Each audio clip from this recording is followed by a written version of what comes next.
Selamat pagi Bapak Ibu yang dikasihi Tuhan Yesus. Salam damai sejahtera. Salam seroja, sehat rohani dan sehat jasmani. Bertemu kembali dalam renungan pagi bersama GKJ Purwokerto dan bersama juga dengan Pendeta Maria Puspitasari. Kita akan menikmati pagi ini dengan kekuatan Tuhan melalui firman Tuhan dan pujian yang akan kita dengarkan bersama. Dan sebelum bersama kita akan merenungkan firman Tuhan dan mendengarkan pujian, mari saya mengajak kita semua untuk bersatu hati di dalam doa. Mari kita berdoa. Tuhan, kami bersyukur untuk pagi hari ini. Kami bersyukur untuk matahari yang boleh bersinar, untuk hari yang baru, dan untuk segala kekuatan yang Tuhan nyatakan bagi kami. Terima kasih untuk malam yang boleh berlalu, di mana kami boleh beristirahat dan merasakan penyertaan Tuhan di dalam tidur kami dan istirahat kami. Kami tahu Bapa, bahwa pagi hari ini menjadi bukti bahwa Tuhan tidak pernah meninggalkan kami. Meskipun kami tahu bahwa pagi hari ini masih saja ada pergumulan dan tantangan yang kami hadapi. Tetapi kami yakin bersama dengan Tuhan yang menjadikan kami istimewa, kami akan melewatinya. Oleh karenanya, mampukan kami dan beri kami hikmat agar kami layak untuk mendengarkan firman-Mu dan memahaminya. Di dalam nama Kristus Yesus, kami berdoa. Amin.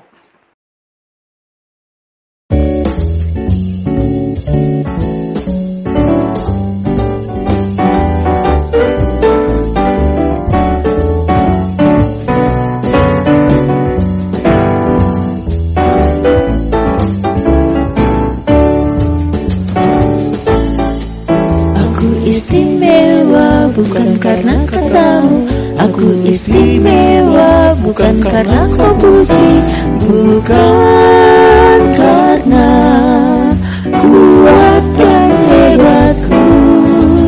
Aku istimewa bukan karena katamu, aku istimewa bukan karena kau puji, bukan karena kuat dan hebatku.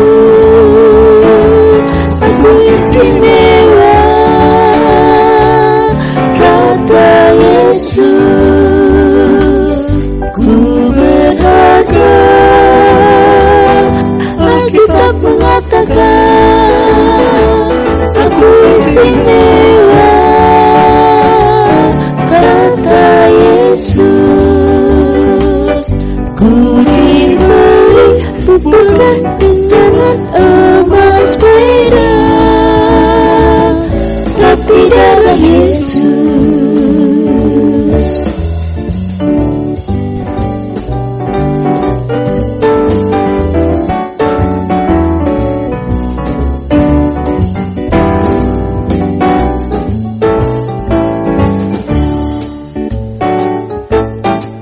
Aku istimewa bukan karena katamu, aku istimewa bukan karena kau puji, bukan karena kuat dan hebatku.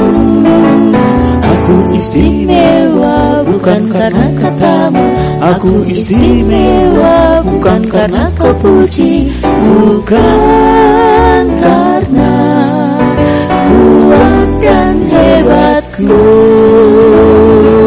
Aku istimewa, kata Yesus.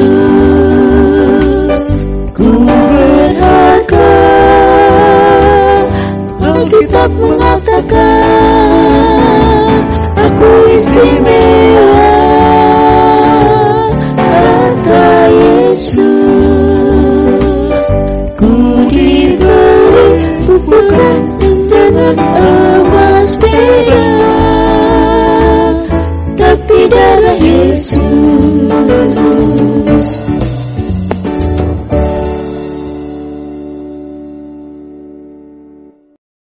Bapak Bapak Ibu yang dikasihi Tuhan Yesus Kristus, sungguh bersyukur bahwa di pagi hari ini kita boleh mendengarkan firman Tuhan.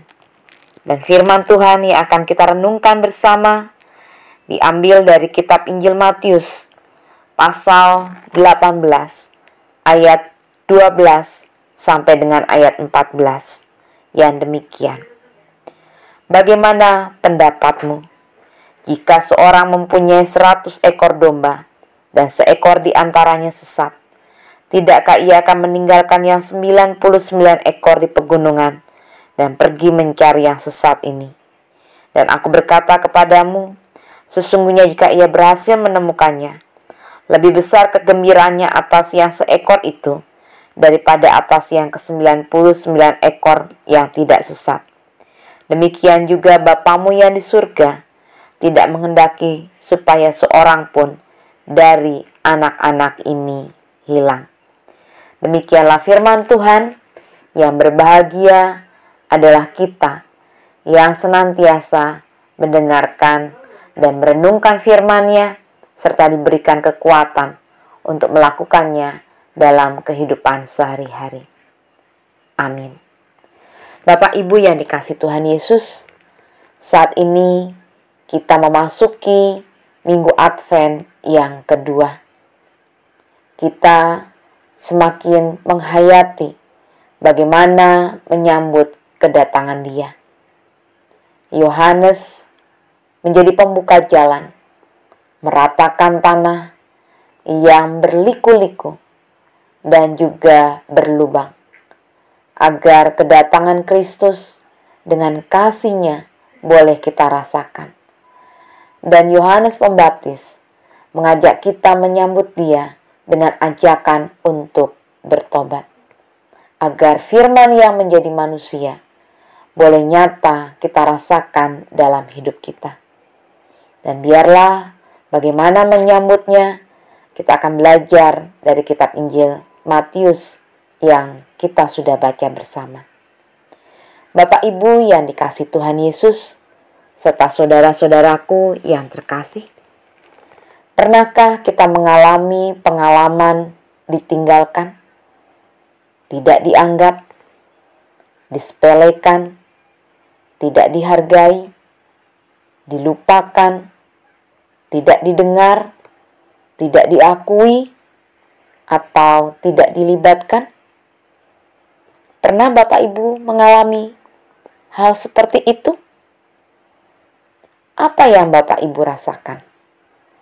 Saya yakin bukan perasaan senang, bukan perasaan bangga, atau perasaan disanjung ketika mengalami kondisi seperti itu. Saya meyakini ada di antara kita yang merasa marah, kecewa, terluka, benci, atau mungkin dendam. Bisa jadi yang lebih dalam lagi, pada diri kita kehilangan rasa percaya diri. Kita merasa kemudian menjadi yang tak berarti. Kita merasa menjadi pribadi yang tidak baik, tidak pantas, atau mungkin kita menjadi kecil hati.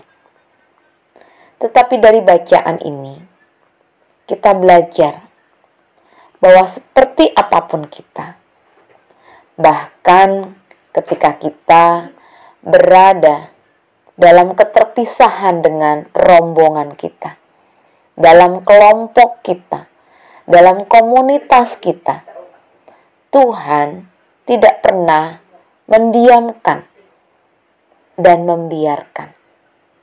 Dalam kisah ini digambarkan ada domba yang terlepas dari kumpulannya.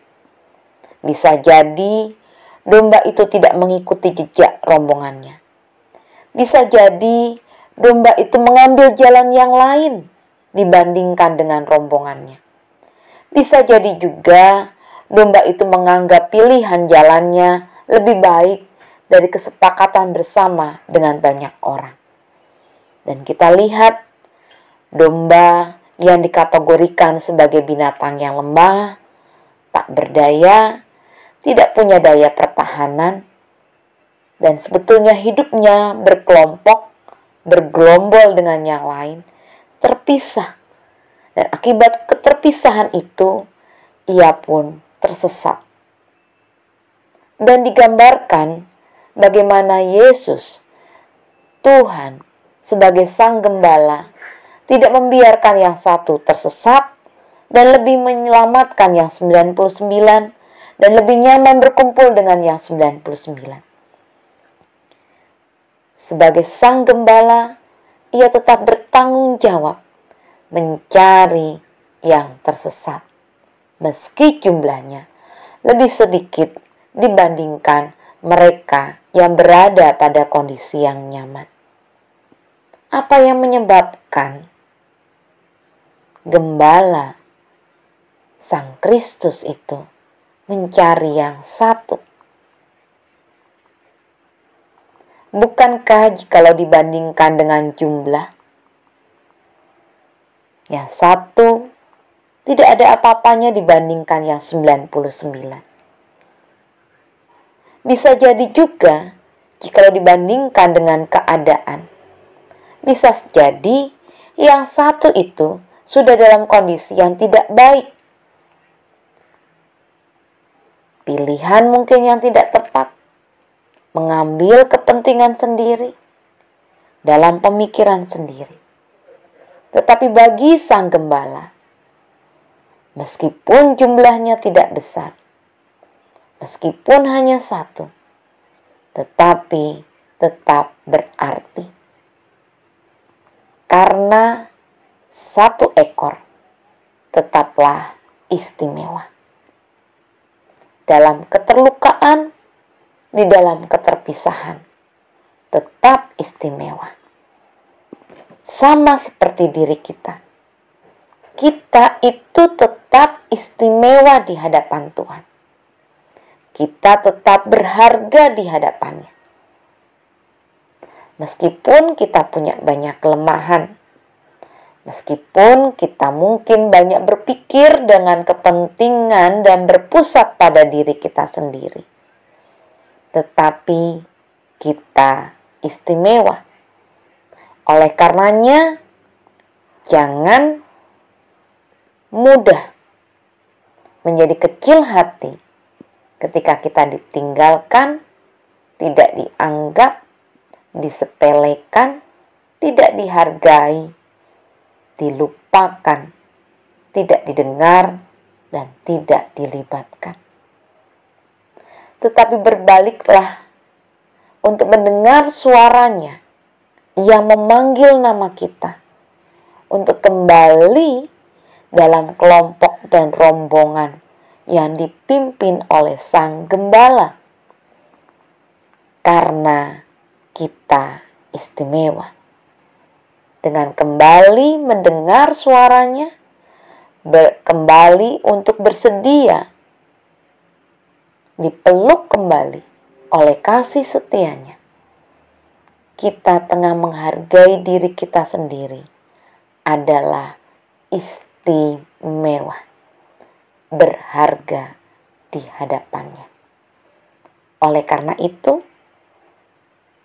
mungkin kita yang mengambil jalan yang lain dari rombongan yang Tuhan pimpin, atau kita yang teledor memilih arah yang berbeda dari rombongan yang Tuhan pilih. Tuhan memanggil kita pulang dan mencari kita karena kita berharga dan kita istimewa. Sambut uluran tangannya, sambut panggilannya, dan jawab, aku istimewa. Aku menerima panggilan dan uluran tangan Allah untuk memelukku. Tuhan memberkati kita semua. Salam berkat. Amin.